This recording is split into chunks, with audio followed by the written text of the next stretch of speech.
ওদের দেশে যখন পূর্ব দিকে সূর্য ওঠে, আমাদের দেশে তখন পশ্চিম দিকে ডোবে। বোঝা গেল? এই জন্য আল্লাহ পাক রব্বুল আলামিন কোরআনে সূরা রহমানের ভিতরে তত্ত্ব দিয়ে বলছেন, বিসমিল্লাহির রহমানির রহিম, রব্বুল মাশরিকাইনে ওয়া রব্বুল মাগরিবাইন। জোরে বলুন একটু আল্লাহু আকবার। আমি যদি জিজ্ঞাসাবাদ করি আমাদের দেশের দিক, প্রধান দিক কটি? 4টি। সবাই একমত তো নাকি? প্রধান দিক হলো 4টি। পরে কিন্তু আবার মত ঘুরিয়ে ফেলবেন না, পরে মত ঘুরিয়ে ফেলবেন না। ঘুরিয়ে ফেললে আমি কিন্তু বিপদে পড়ব। আপনাদের কাছ থেকে শুনে নিলাম প্রধান দিক 4টি। আমরা প্রাইমারি স্কুলে যখন ভর্তি হয়েছি, ধারাপাত যখন পড়েছি, মাস্টাররা আমাদের শিখিয়ে দিয়েছে, 1 চন্দ্র, শিখেছে না শিখেনি? 2 পক্ষ, 3 নেত্র, 4 বেদ। পড়িয়েছে না পড়িনি? আমার ভাইরা এইভাবে তারা পড়িয়েছে। 5 পঞ্চবান, 6 ঋতু, 7 সমুদ্র। এই পড়িয়েছে না পড়িনি? 9 নবগ্রহ, 10 দিক। মাঝখানে 2টো সংখ্যা বাদ দিলাম, মানে লম্বা হয়ে যাচ্ছে এই চিন্তা ভাবনা নিয়ে। মানে আমার আসল উদ্দেশ্য 10 বলার, তাই বললাম 9 নবগ্রহ। বিজ্ঞানীরা বলেছে আসমানের উপরে গ্রহ আছে কটি? 9টি। এমন করে সোম, মঙ্গল, বুধ, বৃহস্পতি, শুক্র, শনি, নেপচুন, প্লুটো। কটা হলো? এই গণেন নেই। তাবারক ভালো আছে, একটু গণেন। তাবারক ভালো আছে। সোম, মঙ্গল, বুধ, বৃহস্পতি, শুক্র, শনি, নেপচুন, প্লুটো। কত হলো? 9। তাই ওরা 9 লিখেছে, 9 নবগ্রহ। 7 লিখেছে 7 সমুদ্র। সাগর কটা? সাগর বলি দিচ্ছি তাও বলেন না। 7টা সাগর। ভারত মহাসাগর, বঙ্গোপসাগর, আরব সাগর, লোহিত সাগর, প্রশান্ত মহাসাগর, ভূমধ্য সাগর, আরব সাগর, নীল দরিয়া আছে না? এইভাবে ওরা সাগরের নামকরণ করেছে। যাই হোক, 10 বলেছে, 10 দিক। দিক কটা বলেছে? দিক 10টা। আপনারা বললেন কটা? 4টে। তাহলে তত্ত্ব ঠিক হলো তো নাকি? তত্ত্ব ঠিক আছে। রাত বেশি হয়ে গেছে তো মগজ একটু ওলট পালট হচ্ছে। আচ্ছা যাই হোক, ওরা 10 দিক বলেছে। তবে 10 দিক আমরা 10টা অবশ্যই জানি। তবে প্রধান দিক হলো 4টি। কটি? প্রধান দিক হলো 4টি। আমি কিন্তু আসল বক্তব্য আপনাদের নিয়ে যাব। একটুখানি ট্রাক্টর দিয়ে নিচ্ছি। ট্রাক্টর বোঝেন তো? জমিতে যদি ঘাস থাকে, জঙ্গল থাকে, দানা চালালে চারা হবে তো জঙ্গলের ওপরে? আচ্ছা, যদি ট্র্যাক্টর দিয়ে ঘাস জঙ্গলগুলো মেরে নিয়ে এবার দানা দেওয়া হয়, চারা হতে অসুবিধা হবে? চারা হতে অসুবিধা হবে না। এই জন্য একটুখানি ট্র্যাক্টর দেবো, তো খুব বেশি সময় না, অল্প সময় দেব। কারণ আমার আবার এই শীতের রাতে মোটরসাইকেলে যেতে হবে, সে চিন্তা মগজে আছে। আমার ভাইরা 10 দিক বলেছে। পূর্ব, পশ্চিম, উত্তর, দক্ষিণ, ঈশান, নৈরত, অগ্নি, বায়ু, ঊর্ধ্ব, অধ। কত হলো? গুনেছেন তো? যারা গুনে তত্ত্ব দেবে তাবার তাদের 2 প্যাকেট করে হবে। আর যারা তত্ত্ব দেবে না শেষ পর্যন্ত তাদের নসিব হয়তো কুলবেও না। তাহলে পূর্ব, পশ্চিম, উত্তর, দক্ষিণ, ঈশান, নৈরত, অগ্নি, বায়ু, ঊর্ধ্ব, অধ। কত হলো? 10টা। ঊর্ধ্ব মানে উপর, অধ মানে নিচে। তাহলে নিচেও একটা দিক আছে, উপরেও একটা আছে। পূর্ব, পশ্চিম, উত্তর, দক্ষিণ, প্রধান দিক 4টি। ঈশান, নৈরত, অগ্নি, বায়ু 4টে কোণ। বোঝা গেল? তাহলে 10 দিক, দিক 10টা, এটাও আমরা মানি, ঠিক না ভুল? কিন্তু প্রধান দিক কটি? প্রধান দিক হলো 4টি। আমার ভাইরা, আল্লাহ বলছেন, ও পৃথিবীর মানুষ, তোমরা শোনো, প্রধান দিক তোমরা 4টে গণনা করো। কিন্তু এই প্রধান দিকের ভিতরে যেদিকে সূর্য ওঠে সেদিকটি কোন দিক? পূর্ব দিক। যেদিকে সূর্য ডোবে সেদিকটা কোন দিক? পশ্চিম দিক। পশ্চিম দিকে ফিরে দাঁড়ান, ডান হাতে যেটা পড়বে সেটা কোন দিক? উত্তর। বাম হাতে যেটা পড়বে সেটা কোন দিক? দক্ষিণ। এইটা হলো প্রধান দিক 4টি।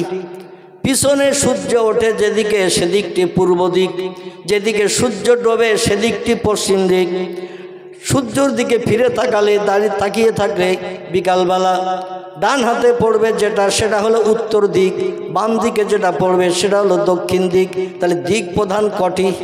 চারটি। আল্লাহ পাক ১৫০০ বছর আগে, কম বেশি ১৪৫০ বছর আগে আল্লাহ কোরআন পাক পয়গম্বর মুহাম্মদ রাসূলুল্লাহর কাছে হেরা পর্বতে প্রথম পাঠিয়েছিলেন জিবরিল আমিন মারফত। এতে কারো কি কোনো সন্দেহ আছে? বর্ণনাকারীদের মতে কেউ বলেছেন ১৭ই রমজান। কত রমজান? ১৭ই রমজান কোরআনের প্রথম শুভ সূচনা হয়েছিল ৩৫০০ ফুট পাহাড়ের মাথায়। পাহাড়টির নাম হলো জাবালে নূর, মতান্তরে গারে হেরা। কটা নাম বললাম? দুটো নাম। একটা নাম হলো জাবালে নূর এবং আর একটা নাম হলো গারে হেরা। ওই পাহাড়ের মাথায় আল্লাহ অধমকে ওঠার সুযোগ দিয়েছেন। আমি দেখলাম কিছু মানুষ যারা পাহাড়ের মাথায় ওঠে ওখানেই লিপিবদ্ধ করে রেখেছে গারে হেরা। আবার মক্কা নগরী থেকে আরাফাতের মাঠের দিকে যেতে একটা বড় উঁচু পাহাড় আছে মক্কা নগরীর, সব থেকে বড় উঁচু পাহাড়। এই পাহাড়টির নাম হলো গারে সুর। কি নাম? গারে সুর। ৫৫০০ ফুট উঁচু। কতটা? ৫৫০০ ফুট উঁচু। দাঁড়িয়ে রয়েছে ডাব গাছ, নারকেল গাছ, বড় বড় উঁচু গাছগুলোকে তলানিতে ফেলে দিয়ে মাথা উঁচু করে দাঁড়িয়ে রয়েছে। এই পাহাড়ের মাথায় একটা গুহা গর্ত আছে, যে গর্তের ভিতরে পয়গম্বর ৪ দিন শত্রুদের কবল থেকে মুক্তির জন্য আত্মগোপন হয়েছিলেন। যে পাহাড়ের গুহার ভিতরে আত্মগোপন হয়ে থাকতে যে ঈসা নবীর জমানার ১৫০ বছরের বয়স্ক সাপ পয়গম্বর মুহাম্মদ রাসূলুল্লাহ জীবনের প্রথম সাথী আবু বকর সিদ্দিক রাদিয়াল্লাহর পায়ে দংশন করে তাকে বিষক্রিয়া দিয়ে দুনিয়া থেকে বিদায়ের চিন্তা ভাবনা নিয়েছিলেন। আল্লাহ পাক দেখে বললেন, হাবিব আপনাকে আমি এমন ঔষধ হিসাবে বিশ্ববাসীর জন্য পাঠিয়ে দিয়েছি, যখন যেখানে যেটা কাজ করবেন, হাত সওয়ালে কাজ হবে, জবান সওয়ালে কাজ হবে, মুখে কথা বললে কাজ হবে, চোখের ইশারা করলে কাজ হবে। জোরে বলুন একটু সুবহানাল্লাহ। এই পাহাড়ের মাথায় লোক নাই, জন নাই, ঘর নাই, বাড়ি নাই, কেউ নাই। সাপ তো দংশন করেছে আপনার সঙ্গে সাক্ষাতের জন্য, কিন্তু বিষক্রিয়া দেহের রক্তের সঙ্গে মিশে আবু বকরের শরীরটা নীল বর্ণ, সবুজ বর্ণ হয়ে যাচ্ছে। সাপে কাটলে দেখবেন চেহারাটা পরিবর্তন হয়, সবুজ বরণ মতো হয়ে যায়। আল্লাহ নবীকে আল্লাহ পাক এলহাম দিয়ে জানিয়ে দিলেন, আপনার জবানি মোবারকের যে জীব আছে, জীবের মাথা থেকে একটু থুতু নিয়ে যেখানে সাপ দংশন করেছে ওইখানে একটু থুতু লাগিয়ে দেন। আপনার থুতুটা বিশ্বসেরা ঔষধ বানিয়ে আবু বকরের বিষ পানি করে দিয়ে দেব আমি আল্লাহ। তা আল্লাহ যে সব কিছু করতে পারেন, এখানেই তার প্রমাণ একটা পাওয়া গেল না? গেল না? এখানে একটা প্রমাণ পাওয়া গেল, গুনে রাখবেন আমার ভাইরা। পয়গম্বর মুহাম্মদ রাসূলুল্লাহ সাল্লাল্লাহু আলাইহি সাল্লাম ওই পাহাড়ের মাথায় কম বেশি 4 দিন ছিলেন। কদিন? সাপ যখন গুহা থেকে বাইরে বেরিয়ে এসে পয়গম্বরের সঙ্গে জবানিতে কথাবার্তা বলল, আচ্ছা আমরা যদি সাপের পিটিয়েও মারি আমাদের কথার প্রত্যুত্তর সাপ দেবে? দেবে? যে আমাদের ঘরের মধ্যে ঘুরছিস কেন? ওই বাঁশবাগান টাগান আছে, কবরস্থান আছে, ওদিকে থাকবে, ও কথার উত্তর দেবে তো? কিন্তু পয়গম্বর মুহাম্মদ রাসূলুল্লাহর সঙ্গে আরবি ভাষায়, নবীর মাতৃভাষা ছিল আরবি, এজন্য আরবি ভাষায় সাপের আল্লাহ জবান খুলে দিলেন। আল্লাহ পারে না, পারে না। যে সাপ কোনো কথাই বলতে পারে না সেই সাপের জবান আবার আরবিতে খুলে দিল। আমাদের যদি বলা হয় আরবিতে কথা বলেন, মান আনতা মাসমুকা, আপনারা কি বুঝবেন? আমি কি বললাম বুঝবেন? আইনা তাযহাবিয়া আখি, বুঝবেন কি? আমি জিজ্ঞাসা করলাম কিছু কথা, বুঝতে পেরেছেন কিছু? মা আকালতা ইয়া আখি, বুঝলেন কি বলতে চাইছে? কিচ্ছু বুঝতে পারেননি। এই জন্য আল্লাহ পাক সাপের জবান আমাদের মাতৃভাষায় কথা বললে আপনারা যেমন বুঝতে অসুবিধা হবে না। আমি যদি বলি কি খাচ্ছেন, কোথায় যাচ্ছেন, আপনার নাম পরিচয় কি, জিজ্ঞাসা করলে টপ টপ করে বলতে পারবেন না, পারবেন না। এই জন্য নবীদের মাতৃভাষা ছিল আরবি, কোরআনের ভাষা। আল্লাহ কোরআনের 12 পারায় তথ্য কট করে দিয়ে বলছেন, বিসমিল্লাহির রহমানির রহিম।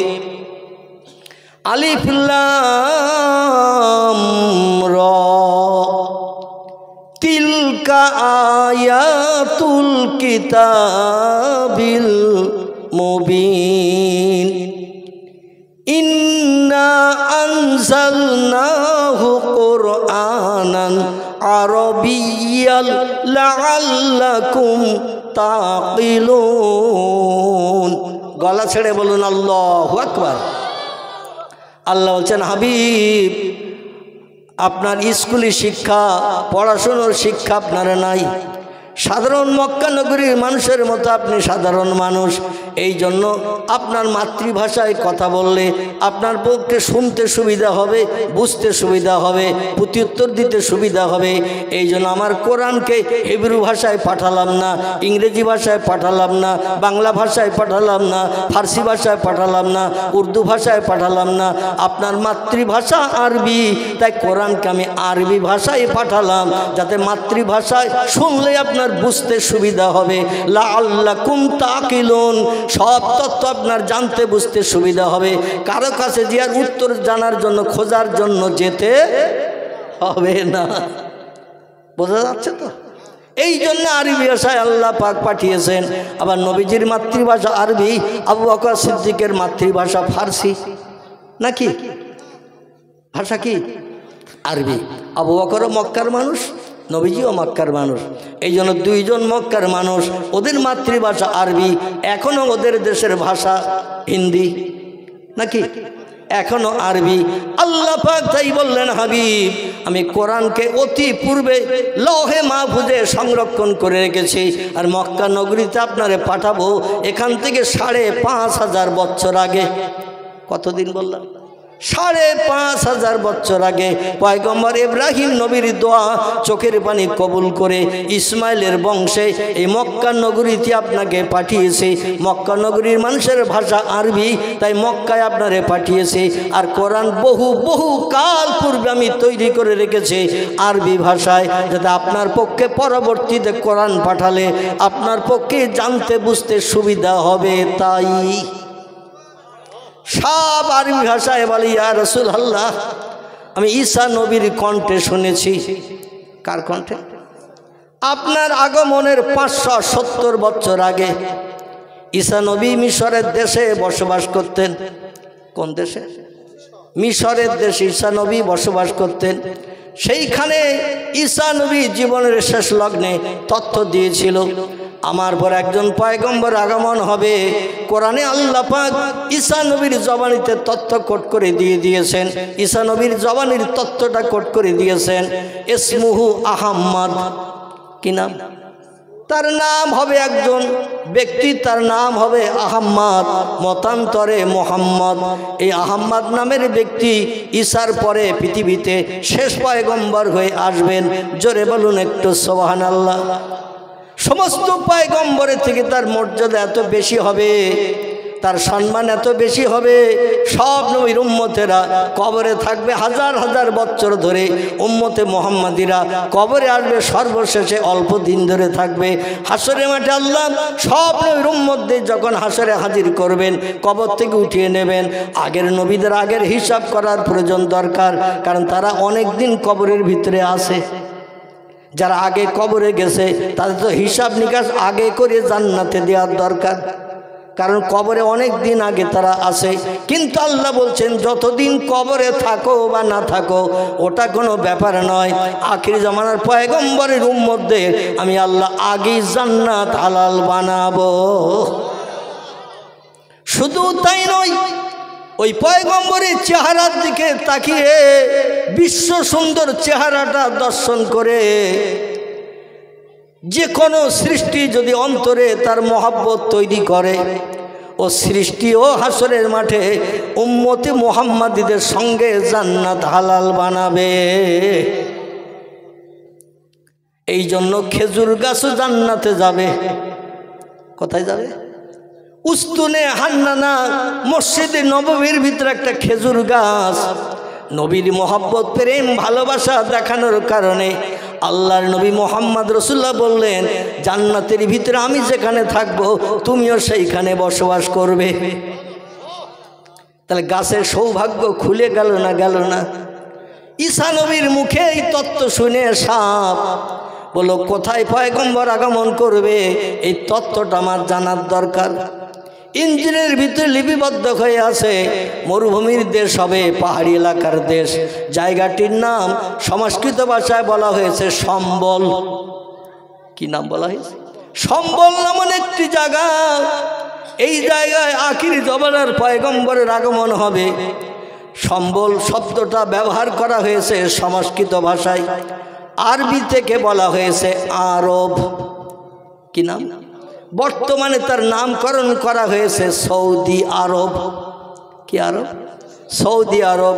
এইখানে শেষ যুগের পয়গম্বরের আগমন হবে, কারণ তার পিতামাতার বসবাস হবে ওইখানে। জায়গাটির নাম কোরআনে এসেছে বাক্কা। কি নাম? জায়গাটির নাম কোরআনে এসেছে বাক্কা। পরবর্তীতে মানুষ নাম পাল্টিয়ে নামকরণ করেছে মক্কা। বোঝা যাচ্ছে তো? আগে জায়গাটির নাম কোরআনে এসেছে বাক্কা। যদি বলেন হুজুর তথ্যটা কি, তাহলে আমার কোরআনের আয়াত পড়তে হয়। বিসমিল্লাহির রহমানির রহিম। আমার আল্লাহ পাক রব্বুল আলামিন তিনি কোরআনের ভিতরে বলছেন, লাল্লাযী বিবাক্কাতা মুবারাকাও ওয়া হুদাল লিল আলামিন। জোরে বলুন একটু আল্লাহু আকবার। ইন্না আউওয়ালা বাইতিন উদিয়া লিন্নাসে লাল্লাযী বিবাক্কাতা। এই বাক্কা শব্দটা শুনলেন না? শুনলেন না? আল্লাহ বলছেন পৃথিবীতে প্রথম ইবাদতের ঘর। যখন কোনো ঘর পৃথিবীতে ছিল না, গাছপালা ছিল না, শুধু ছিল পানি আর পানি। 228টি দেশ বর্তমানে দ্বীপের উপরে, একটাও দ্বীপ টিপ কিছুই ছিল না। মাটির দ্বীপের উপরে বর্তমান পৃথিবীতে দেশের সংখ্যা 228টি। এই দ্বীপের চতুর্দিকে সাগরের পানি। একটাও দ্বীপ ছিল না, শুধু ছিল তামাম পৃথিবীতে পানি। আল্লাহ প্রথম কোন শব্দ ব্যবহার করে একটা দ্বীপ বানিয়েছিলেন? এই দ্বীপটির নাম হলো বাক্কা। কি নাম? বাক্কা। পরবর্তী মানুষ বাক্কা শব্দটার নাম পাল্টিয়ে নামকরণ করেছে মক্কা। যেমন আমাদের ভারতবর্ষের জমিনে অনেক জায়গার নাম বর্তমান সরকার পাল্টিয়ে দিয়েছে। ঠিক বললাম না ভুল বললাম? মোগল সরাই বলে একটা স্টেশন ছিল, জংশন, উত্তরপ্রদেশে। নাম শুনেছেন? সেই জায়গাটার নাম পাল্টে এখন একটা হিন্দু লোকের নামে নামকরণ করা হয়েছে। এলাহাবাদ একটা জায়গার নাম আছে উত্তরপ্রদেশে, জায়গাটার নাম পাল্টিয়ে এখন হিন্দু ভাইদের নামে নামকরণ করা হয়েছে। এমন করে দিল্লির জমিনে বাদশাহ ঔরঙ্গজেব, বাদশাহ শাহজাহান, বাদশাহ আলমগীর, এভাবে যারা রাজত্ব করেছিল মোগল সমাজের বাদশারা, তাদের নামগুলো পাল্টিয়ে নাম দিয়েছিল আপনার ওই যে দিল্লির বাদশাহ শাহজাহান স্ত্রীর নামে নামকরণ করেছিল তাজমহল। মমতাজের নামে মমতাজ থেকে তাজমহল। নাম পাল্টিয়ে এখন একটা হিন্দু লোকের নামে নামকরণ করতে শুরু করেছে। যাই হোক, মানে মুসলমানদের নাম আর রাখতে চাইছে না। তাজমহলের নাম পাল্টিয়ে দিয়ে বোধহয় শিব মন্দিরের নামকরণ করতে চাইছে। যাই হোক, এই রকম নাম পরিবর্তন। এই জন্য মদিনার নাম আগে ছিল ইয়াসরিফ। কি নাম বললাম? মদিনা, যেখানে রসুলের কবর আছে, মাজার আছে, রওজা আছে। এই জায়গাটার নাম পূর্বে ছিল ইয়াসরিফ। রসুল যখন হিজরত করে 53 বছর বয়সে ইয়াসরিফে গেলেন, আল্লাহ বলেন আপনার আগমনে দেশের নাম আমি পাল্টি দিয়ে নামকরণ করলাম মদিনা। কিয়ামত পর্যন্ত এই দেশের মানুষ অভাবী হবে না। জোরে বলুন সুবহানাল্লাহ। মদিনা শব্দটির বাংলা অর্থ হলো শান্তির শহর। আচ্ছা, অভাব, দুঃখ, রোগ শোক, বেমারি থাকলে শান্তি শহর হবে না অশান্তির হবে? অশান্তির হবে। আল্লাহ বলেন কিয়ামত পর্যন্ত আপনার আগমনের কারণে দেশের নাম পাল্টে দিয়ে ইয়াসরিফ বাদ দিয়ে নামকরণ করলাম আল মদিনাতুল মুনাওয়ারা। আপনার সঙ্গী সাথী আপনি যখন কোনো বিদেশে ব্যবসা করতে, কাজকর্ম করতে যাবেন, সে দেশের মানুষ যদি জিজ্ঞাসা করে কোথার থেকে এসেছো, ইয়াসরিফ নাম যেন জীবনে বলবে না, নাম বলবে মদিনা থেকে। কোথা থেকে? মদিনা থেকে। তাহলে বাক্কা নাম পূর্বে ছিল কোরআনে দেওয়া আল্লাহর নাম, পরবর্তীতে পাল্টিয়ে নামকরণ করা হয়েছে কি? মক্কা নামকরণ করা হয়েছে। সেই নাম এখনো বহাল তবিয়াতে আছে। জোরে বলুন একটু সুবহান। আমার ভাইরা, এই মক্কা নগরীতে প্রথম দ্বীপ আল্লাহ বানিয়ে সেখানে প্রথম একটা ইবাদতের ঘর বানিয়েছিলেন। যখন দুনিয়ায় কোনো ঘর বাড়ি ছিল না, বাড়ি বিল্ডিং বালাখানা ছিল না, গাছপালা ছিল না, কোনো কিছুই ছিল না, তামাম পৃথিবী ছিল শুধু পানি আর পানি।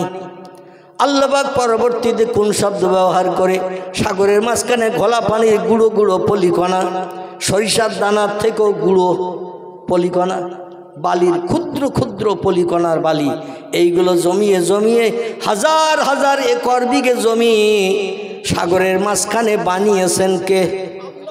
আচ্ছা, আপনারা অনেক জেনারেল উচ্চ শিক্ষিত আছেন, বিএ এমএ পাশ করা ছেড়ে ভূগোল বই ভালো পড়েছেন, ইতিহাস ভালো পড়েছেন, একটা তথ্য একটু আমার দিয়ে দেন যে দুনিয়ার বিজ্ঞানীরা ইঞ্জিনিয়াররা যুক্তি বুদ্ধি দিয়ে অমুক সাগরের মাঝখানে বালি মাটি পাথর ফেলে একটা দ্বীপ বানিয়েছে। আছে কোনো ইতিহাসে লেখা? যা কিছু দুনিয়ায় 228টি দেশ সাগরের মাঝে দ্বীপ বানিয়েছে কে? আল্লাহ বুড়ো হয়ে গেছে না এখনো জন আছে? কি জন আছে? মনে আছে তো আমার সেই পূর্ণ তত্ত্বটি? জন আছে আমার ভাইরা, এবং কিয়ামত পর্যন্ত তিনি জন থাকবে। আল্লাহু আকবার। সেই আল্লাহ বলছেন রব্বুল মাশরিকাইনে ওয়া রব্বুল মাগরিবাইন, ও দুনিয়ার মানুষ তোমরা গণো, পূর্ব দিক একটি, পশ্চিম দিক একটি, সূর্য ওঠে যেদিকে সেদিকটি পূর্ব দিক, সূর্য ডোবে যেদিকে সেই দিকটি পশ্চিম দিক। কিন্তু আমি আল্লাহ দুনিয়া বানিয়েছি, সৃষ্টি জগৎ সব আমি বানিয়েছি, সে আল্লাহ আমি তত্ত্ব দিচ্ছি। আমার কোরআনের 27 পারা সূরা রহমানে পৃথিবীতে পূর্ব দিক দুটি। কটি? এ মাথা ঘুরে যাচ্ছে না তো? আল্লাহ বলছেন পৃথিবীতে পূর্ব দিক দুটি, ও রব্বুল মাগরিবাইন, আমি পৃথিবীতে পশ্চিম দিক বানিয়েছি কটি? দুটি। এখন কোরআনে আল্লাহ বলছেন 1500 বছর আগে তত্ত্ব দিয়েছেন। পদ্দাদা পড়লো কোরআন, দাদা পড়লো কোরআন, বাপ পড়লো কোরআন, আমিও পড়ছি কোরআন, আমাদের ছেলে মেয়েরাও মক্তবে পড়ছে কোরআন, কিন্তু এখন আমরা কোরআন বিশ্বাস করতে পেরেছি? কথা বলেন। আর সবাই কোন দিকে, কোন দলে? আমার ভাই তো বললেন না, তো আপনারা তো চুপ করে বসে আছেন। আল্লাহ বলছেন পৃথিবীতে পূর্ব দিক আমি বানিয়েছি দুটি, পশ্চিম দিক আমি বানিয়েছি দুটি। এখন যদি আমরা বিজ্ঞানীদের ভূগোল বইয়ের তত্ত্ব, ধারাপাতের তত্ত্ব বিশ্বাস করি, প্রধান দিক হলো 4টি, পূর্ব দিক একটি, পশ্চিম দিক একটি, উত্তর দিক একটি, দক্ষিণ দিক একটি। আল্লাহ বলছেন পূর্ব দিক দুটি, পশ্চিম দিক দুটি, তাহলে উত্তর আর দক্ষিণ ধরলে হবে কটি? কটি? আচ্ছা, এই 6টাকেও বিশ্বাস করি আমরা, তাহলে কোরআন তো আমরা অ্যাভয়েড করি, তাহলে কোরআনের আলোচনা শুনে কোনো লাভ হবে? কথা বলে। কোরআনের আলোচনা শুনে কোনো লাভ হবে না, বরং এই আলোচনা শুনে বিভ্রান্ত হয়ে আমরা যদি বিজ্ঞানের তত্ত্ব বিশ্বাস করি, মৌলভী আবুল কালাম কঠিন রোগ থেকে নিষ্কৃতি পেয়ে সুস্থ হয়েছে, ওর মাথা এখনও ঠিক হয়নি, তাই উল্টো পাল্টা তথ্য দিয়ে অন্তত কিছু পয়সা নিয়ে মোটরসাইকেলে বাড়ি চলে যাবে, এই চিন্তা ভাবনা নিয়ে যদি বাড়ি যাই আমাদের ঈমান থাকবে তো? কথা বলে। কোরআনের বিরুদ্ধে কোনো সিদ্ধান্ত যখনই নেব, শরীয়তের ফতোয়ার কেতাব নাম হলো তার হেদায়া, শরীয়তের ফতোয়ার কেতাব নাম তার ফতোয়া আলমগীর, শরীয়তের ফতোয়ার কেতাব নাম তার ফতোয়া দুর্রে মোহতার, শরীয়তের ফতোয়ার কেতাব নাম তার ফতোয়ায় কাজী খান, শরীয়তের ফতোয়ার কেতাব নাম তার ফতোয়ায় মহিন। এছাড়া আরও অনেক অনেক ফতোয়ার কেতাব আছে। সব ফতোয়ার কেতাবে লেখকের একমত হয়ে লিখেছে কোরআনের কোনো একটা কথা, কোনো ইমানদার মুমিন মুসলমান, নামাজি পরেজগার মুসলমান একটা কথা মানতে যদি অস্বীকার করে, বিজ্ঞানীদের তত্ত্ব ঠিক, আল্লাহর কোরআনের কথা 1500 বছর আগের কথা ভুল মিথ্যা, এই ধারণা যদি কেউ করে, সঙ্গে সঙ্গে লোকটা কাফের হয়ে যাবে। কাফেরের ঠিকানা কোথায় হবে? কাফেরের ঠিকানা হবে জাহান্নাম। একটা তথ্য আপনাদের দিয়ে অন্তত খুশি করব, বাড়ি যেয়ে আর দুশ্চিন্তায় ঘুম কামাই করতে হবে না। বর্ণনাকারীরা, মুফাসসিররা, মুহাদ্দিসরা, ফতোয়াবিদরা বলেছেন কোরআনের সব কথা যে সত্য আল্লাহ কোরআনের শুরুতে তথ্য দিয়ে জানিয়েছেন, যালিকাল কিতাবু লা রাইবা ফিহি। জোরে বলা যাবে কি একটু আল্লাহু আকবার? আর একটু জোরে বলা যাবে না আল্লাহু আকবার?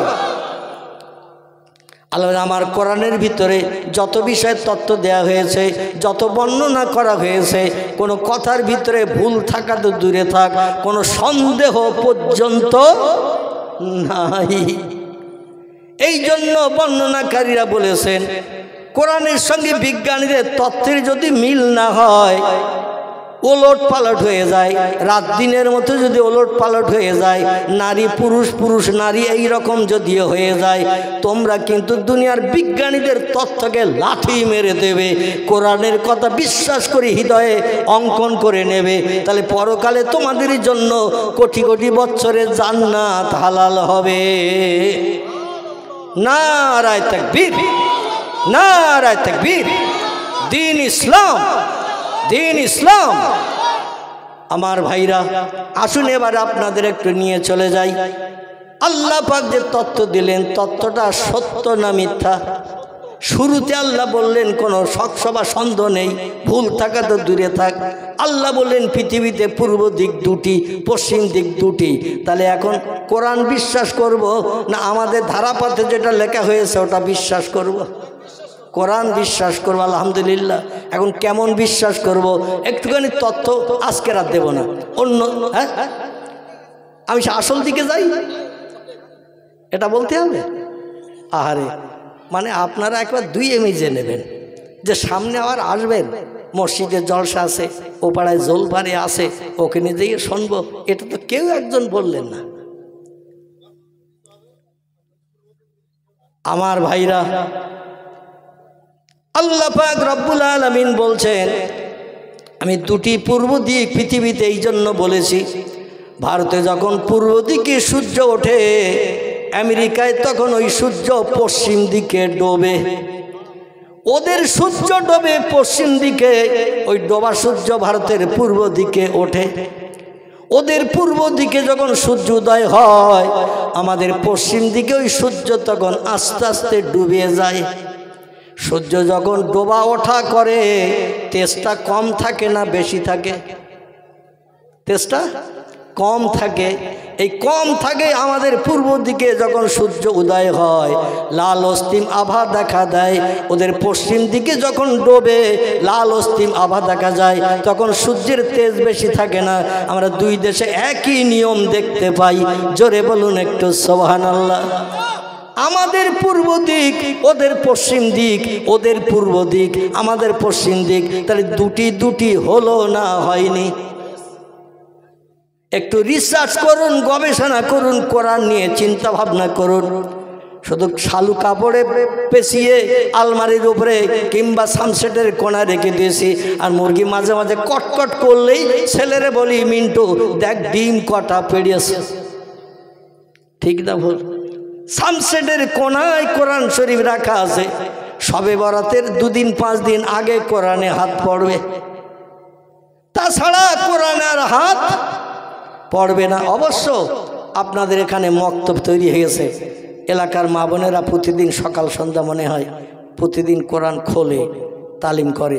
কিন্তু 1 বছর পর শবে বরাতে খুললে দেখা যাবে মাকড়সার জালে অ্যাটেস্ট ভরা, কিংবা উই পোকা মনের আনন্দে কোরআনের গায়ে হাত না পড়ে কাঠ এক জায়গায় রাখবেন অনেক দিন জমিনে, যদি ওতে হাত না দেন, নাড়াচাড়া না দেন, ওতে উই পোকা লাগে না? লাগে না?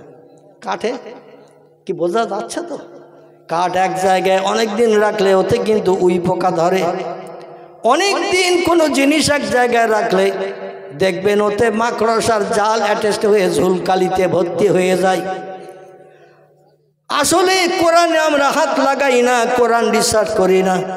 একটু কোরআন, বাংলা কোরআন কিনুন, আব্দুল হাকিমের লেখা বাংলা কোরআন। কার লেখা? বাংলাদেশের আব্দুল হাকিম, ইনি লিপিবদ্ধ করেছেন বাংলায় কোরআন।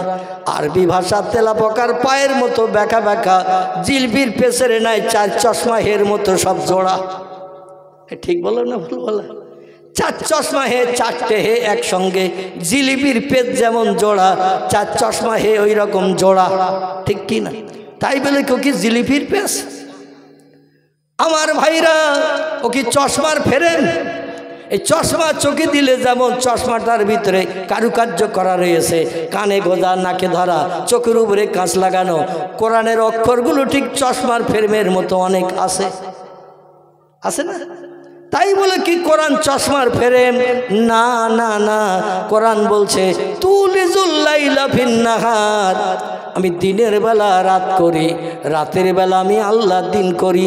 শুধু তাই না, যেটা কিয়ামত পর্যন্ত বিজ্ঞানীরা করতে পারবে না। ও পৃথিবীর মানুষ, আমার শক্তি ক্ষমতা কেমন তোমরা শোনো। অতুখিরজু মিনাল তুখিরজুল হাইয়া মিনাল মাইয়াতে, অতুখিরজুল মাইয়াতা মিনাল হাইয়ে। একটু চিল্লায়ে বলুন আল্লাহু আকবার, আর একটু জোরে বলুন আল্লাহু আকবার। শেষের যে দুটো অক্ষর পড়লাম, এতে কি বললেন আল্লাহ? বুঝতে পেরেছেন? শেষের যে দুটো অক্ষর বললাম, প্রথম দুটো বললাম রাতের পরে দিন করেন, দিনের পরে রাত করেন কে? আল্লাহ। অতুখরিজুল হাইয়া মিনাল মাইয়াতে, অতুখরিজুল মাইয়াতে মিনাল হাইয়ে। এর অর্থটা কি বুঝতে পেরেছেন? বুঝতে পারেনি? তথ্যটা আমি দেই, তাহলে বুঝতে সুবিধা হবে।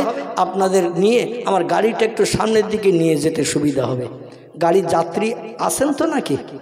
না অনেক সময় হয়ে গেছে মাজা কোমর ব্যথা করতেছে, কি আসেন তো? আমি এই তথ্যটা দিয়ে শেষ করব ইনশাল্লাহ। আগামীতে আবার সুযোগ হলে, আল্লাহ হায়াতে বাঁচিয়ে রাখলে, আবার অন্য তথ্যের দিকে আবার নিয়ে যাব। আপনাদের খারাপ লাগতেছে না তো? আল্লাহ দ্বিতীয় নম্বর তথ্যে বললেন, আমি মরারে জিন্দা করি এবং জিন্দারও এক মুহূর্তে বিনা রোগেও মারি। জোরে বলা যাবে না আল্লাহু আকবার? আল্লাহ বলছেন মরারে আমি জিন্দা করি এবং জিন্দারে বিনা রোগে বিনা ঔষধে কোন বললেই আমি মারি। একটা যুবক ছেলে 20-25 বছর বয়স, ডাক্তার দেখাতে গেছে। মাঝে মাঝে দেহের ভিতরে কি রোগ বেমারি আছে না আছে পরীক্ষা নিরীক্ষার জন্য অনেক অর্থশালী ব্যক্তি, উচ্চশিক্ষিত মানুষ, ওরা মাঝে মাঝে চেক আপ করে না, শরীরে কি রোগ বেমারি আছে না আছে অন্তত চেক আপ করি। প্রথমে ধরা পড়লে খরচ খরচা কম হবে, আমি রোগ থেকে মুক্তি পাবো। আর পরবর্তীতে যখন রোগ পূর্ণ অ্যাটাক করবে, তখন আর চেক আপ করে ধরা পড়লে আর রোগ থেকে নিষ্কৃতির ব্যবস্থা পাওয়া যাবে না। এই জন্য অনেকে চেক আপ করে, চেক আপ করে দেখে। এখন যুবক ডাক্তারের কাছে গেছে, FRCS লন্ডন। কি কোথায় যাচ্ছেন? হ্যাঁ আচ্ছা, পেশাবে। এই সামনেতে উঠলে কিন্তু মিলাদ একেবারে সর্বনাশ হয়ে যায়। তবে ভাইয়ের কাজায় হাজার পেশাবের দরকার হয়েছে, অবশ্যই উনি আসবেন। মানে সামনেতে উঠলে কিন্তু ছত্রভঙ্গ হয়ে যায়, মানে গোল হয়ে যায়, খেলা শেষ। যাই হোক আমার ভাইরা, আল্লাহ পাক রব্বুল আলামিন বলছেন, বান্দা তুমি FRCS লন্ডন ফেরত ডাক্তার, ফার্স্ট ডিভিশন, ফার্স্ট স্বর্ণপদক, গোল্ড মেডালিস্ট ডাক্তার দেখিয়েছো, বড় ডাক্তার আমেরিকা থেকে কলকাতায় আসে, ডাক্তার দেখিয়েছো, স্যার আমার যাতে রোগ বেমারি না ধরে, কি কোনো রোগের উপসর্গ আমার দেহে ধরেছে কি না একটু পরীক্ষা করার জন্য বডি চেক আপ করতে এসেছি। এর নাম হলো সিটি স্ক্যান। কি নাম বললাম? CT scan. একেবারে টোটাল বডির চেক আপ করা হয়। আমারও ঢুকিয়ে দিয়েছিল অপারেশনের আগে একটা, সেই মানে ইটভাটা সিমনের মতো ওই রকম সুড়ঙ্গ একটা জায়গা, লম্বা একটা মানুষের পূর্ণ বডি ওর ভিতরে ঢুকে যায়। আবার হাতে ইঞ্জেকশন ফুটিয়ে এর থেকে পাইপ লাগিয়ে ওদের মেশিনে লাগিয়ে রেখেছে, হাতে সুচ ফুটিয়ে। আমারে বলল একটু গরম লাগবে, যেন কিছু মনে করবেন না, গরম লাগবে মানে আপনার টোটাল বডিটার ইনকোয়ারি হবে। তখন দিয়ে ভেতরে ঢুকিয়ে দিয়েছে। আমি বললাম আর বোধহয় বার করবে না, এখন কবরের ভিতরে ঢুকলাম নাকি। 15,000 টাকা বিল। কত বিল? 15,000 টাকা। দেবী শেঠি হসপিটাল, আরেনটগর। তো ভেতরে ঢুকিয়ে দিয়ে প্রায় আধা ঘন্টার কাছাকাছি আমার রাখলো। শেষের দিকে একটু কষ্ট হচ্ছিল, তো আমার আবার মাঝে মাঝে জিজ্ঞাসা করছেন অসুবিধা হচ্ছে না তো? অনেক রুগী এই সিটি স্ক্যান করতে গিয়ে মরণবরণ করে, বাইরে আর বার হয় না। যেমন আপনাদের এদিকার খবর বলো না, আমার গ্রামের একটা লোক, তার নাম হলো শামসুর রহমান, ডাকনাম হলো ভন্টু। কি নাম বললাম? ভন্টু ডাকনাম। আমাদের মসজিদের কাছাকাছি বাড়ি। তার ভালো নাম হলো শামসুর রহমান, ডাক নাম ভন্টু। সিটি স্ক্যানে ওই ঘরের ভেতরে ঢুকিয়ে দিয়েছে, যখন বার করেছে বললো কাপড়ের কাপড় নিয়ে আয়, মানে অটোমেটিক সিটি স্ক্যান করতে যেয়ে কমপ্লিট। আল্লাহ রফরত রহমত প্রায় আধা ঘন্টার মতো রাখলো। আমি অধম আমার চেক আপ করে বললো যে অসুবিধা নেই, অপারেশন হবে। জোরে বলুন একটু সুবহান। আমার ভাইরা ডাক্তার দেখালো, বডি চেক আপ করলো, বডিতে কোনো রোগ বেমারি নাই। শুনে লোকটা খুশি হবে না অখুশি? টোটাল বডি চেক আপ করা হয়েছে, বডিতে কোনো রোগ নাই, সুস্থ শরীর। 22 বছরের যুবক, 25 বছরের যুবক, সুস্থ অবস্থায়। সিটি স্ক্যানের রিপোর্ট দেখে ডাক্তারের কাছ থেকে রিপোর্ট পেয়ে মানে সব নীল নীল নীল, কোনো রকম রোগ টোগ নাই। শুনে খুশি হয়ে বাড়ি আসছে। হঠাৎ করে রাস্তা একটু হোঁচট খেয়ে পড়ার মতো হয়েছে। আল্লাহ ডেকে বললেন, আজরাইল ওই পিছনের রাস্তা দিয়ে 4 রাস্তার মোড়ে আসছে, ওখানে সে বাস ধরবে। ওই বাস ধরার আগে ওর কমপ্লিট করিস। আল্লাহ যেমন সাদ্দাদের ঘোড়ার পিঠে আজরাইলের জান বার করতে বলেছিল, কারে? সাদ্দাদের। সাদ্দাত বেহেশতে দেখতে আসছে যে বেহেশতে খানার ভিতরে 9,999টি কামরা ছিল। কটা? 9,999টা কামরা ছিল বেহেশতের ভিতরে। ওই রকম সৌন্দর্যমণ্ডিত কারুকার্য ঘর, আর ওই ঘরের ভিতরে সুন্দরী যুবতী নারী ভরে দিয়েছে। দেশের মানুষকে বলল, তোমরা এই যুবতী, ষোড়শী যুবতী, 16 বছর 17 বছরের যুবতী নারী সব ঘরের ভিতরে 2-4টে করে ঢুকিয়ে দিয়েছে। একজন করে যুবক যাবে, তাদের নিয়ে আনন্দ ফুর্তি করবে, লাউ খাবে, কুমড়ো খাবে, বেগুন খাবে, সবজি খাবে, এক একদিন এক একটা স্ত্রী নিয়ে উপভোগ করবে। যদি আরও প্রয়োজন হয় তাও দেয়া হবে, শর্ত হলো আমার একটু খোদা বলে মানবে। আমি দুনিয়ায় ঘোষণা দিয়েছি, আনা রব্বুকুমুল আলা। কি বলেছে? আনা রব্বুকুমুল আলা। আমি মেজ খোদা, ছোট খোদা, সেজ খোদা নই। আমি হলাম সব খোদার উপরের বড় খোদা। আচ্ছা, আল্লাহ সহ্য করবে? সহ্য করবে? আল্লাহ বলে, আমি ছাড় দেই বান্দাদের, কিন্তু একেবারে ছেড়ে দেই না। কথাটা বুঝতে পেরেছেন? বান্দারা কত বাড়াবি বাড়া, আমি ছাড় দিয়েছি, ঘুরিয়ে উড়িয়ে দিয়েছি। যত সুতো চাইবি দেব, উপরে উঠবি। তাই বলে যেন মনে করিস না আমার নামাতে পারবে না।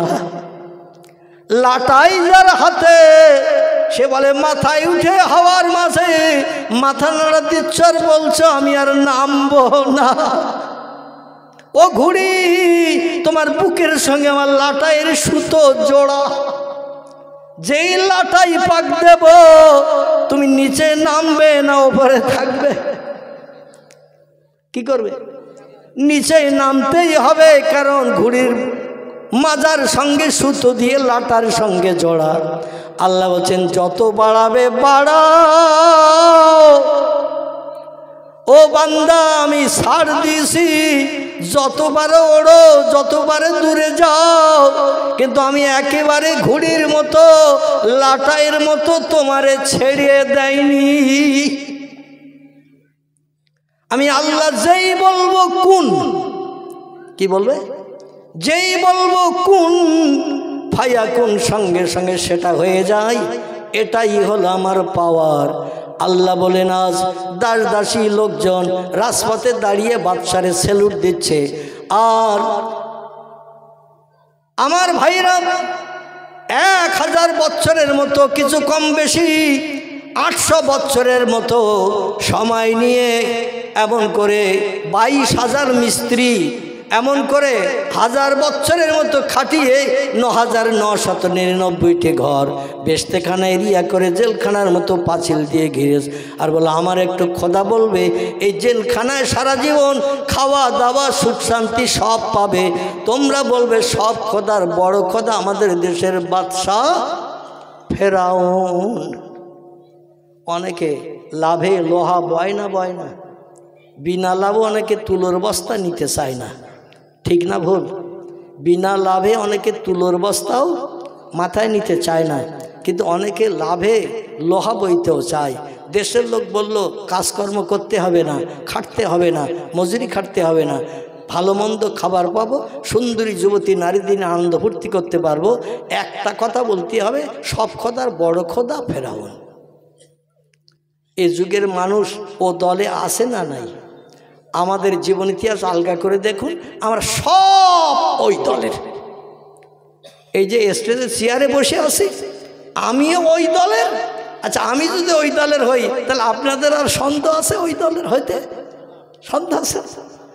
আহারে, আল্লাহর উপর ঈমান বিশ্বাস, আল্লাহর শক্তি ক্ষমতা আমরা মাঝে মাঝে একটু বিশ্বাস করি, পরবর্তীতে চিরজনমের মতো ভুলে চলে যাই। এই জন্য আমাদের ঈমান নিয়ে সংসার আছে। নবী বলছেন, ইসবেহুর রাজুল মুমিনান ওয়ায়ুমসি কাফিরান। আমার উম্মতেরা সকালবেলা আল্লাহর উপরে বিশ্বাস স্থাপন করে ঈমান আনবে, ওয়ায়ুমসি কাফিরান। সন্ধ্যাবেলা জবান দিয়ে এমন একটা কথা বলবে, ও আর ঈমানদার মুমিন থাকবে না, কাফের হয়ে যাবে। ওয়ায়ুমসি মুমিনান, ভালো ভালো সদ উপদেশের মজলিসে বসবে, আলেম ওলামাদের ভালো ভালো উপদেশমূলক বক্তব্য শুনে ঈমান এনে কলেমা পড়বে, লা ইলাহা ইল্লাল্লাহ মুহাম্মদ রাসূলুল্লাহ। এ জলসায় পড়ানো হয় না? হয় না? হয় কি না? আল্লাহর নামে জপ জিকির করানো হয়, কলেমা পড়ে ঈমান আনবে সন্ধ্যার পরে। আবার রাতের বেলা ঘুম থেকে উঠে সকালবেলা যখন বাইরে বার হবে, ওয়াইসবেহু কাফেরান, সকালবেলা ওই লোকটি কাফেরে বিবেচিত হবে। সাহাবীরা বলেন, ইয়া রাসূলুল্লাহ, সন্ধ্যার পরে ঈমান নিয়ে কলেমা পড়ে মুসলমান হলো, আর সকালবেলা ঘুম